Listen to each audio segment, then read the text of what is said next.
Bom, mas apesar de serem a maioria do eleitorado, atualmente as mulheres vão fazendo corpo aí nessa busca por espaços na política brasileira.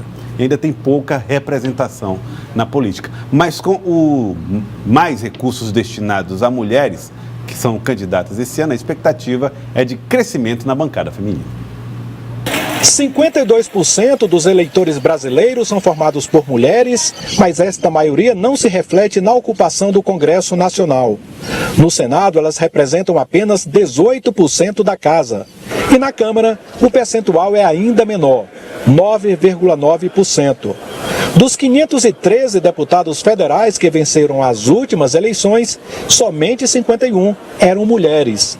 O Congresso Nacional é apenas a face mais visível de uma distorção que acontece em todo o país, onde as mulheres são minoria nos 3 níveis de governo. Nas eleições municipais de 2016, por exemplo, elas ficaram com 13,5% das vagas de vereadores e conquistaram apenas 12% das prefeituras. No comando dos estados, a presença feminina é ainda menor.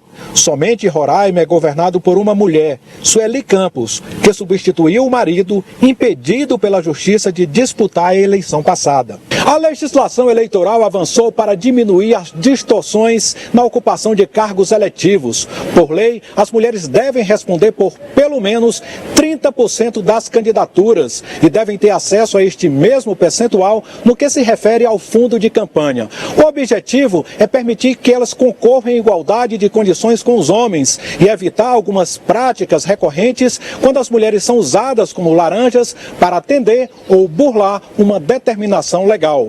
A gente reclamava dos 30% obrigatório de candidatas mulheres e, na verdade, seriam laranjas, a grande maioria, porque como o Tribunal Superior Eleitoral investigou, viu que a maioria não teve nenhum voto dela.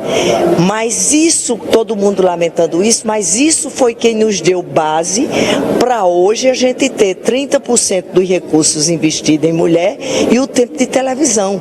Mas a gente precisa se unir quando for algo que seja em defesa das mulheres, ou seja, a gente tem sempre que lembrar que é em defesa da maioria da população. Infelizmente, a gente tem aqui menos de 10% de representantes. E o que a gente luta não é por privilégio, gente. A gente quer direito. Com mais recursos destinados às mulheres candidatas, a expectativa é de crescimento na bancada feminina. Enquanto são uma minoria no Congresso Nacional, as mulheres fazem da união uma força. Organizadas na bancada feminina, elas vêm garantindo muitas conquistas não só para as mulheres, mas para a sociedade como um todo. Nós temos uma expectativa muito forte de que aumente o número de mulheres, tanto nas bancadas estaduais quanto na bancada federal. E nós tivemos uma legislação modernizada, atualizada, através da ação das mulheres. Nós tivemos o Estatuto da Criança e do Adolescente aprovado nesta casa, a Lei Maria da Penha também, tudo por uma ação forte das mulheres. Então, as mulheres lutando para aumentar a sua representação. Temos mais de 50% das mulheres, mas muito menos do que isso no Congresso Nacional, Fenelon. Bom, nós temos a seguinte situação. Olhando 2014, 52% do eleitorado, mulher. 33% das candidatas, veja que a lei exige que seja pelo menos 30%, passava pouco acima do que a lei exigia, 33% de candidatas mulheres.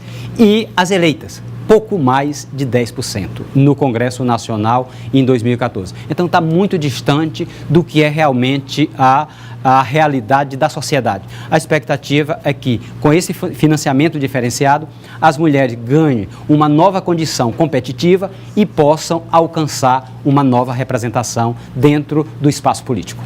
E eu queria agradecê-los. Zósimo Tavares, Fenelon Rocha, muito obrigado pela participação no nosso quadro Eleições 2018 de hoje. Obrigado, Zósimo Tavares.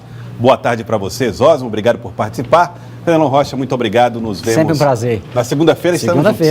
Um grande abraço, Zósimo Tavares. Estaremos lá na Rádio Cidade Verde e também aqui no Eleições 2018 pela TV Cidade Verde, Jornal do Piauí.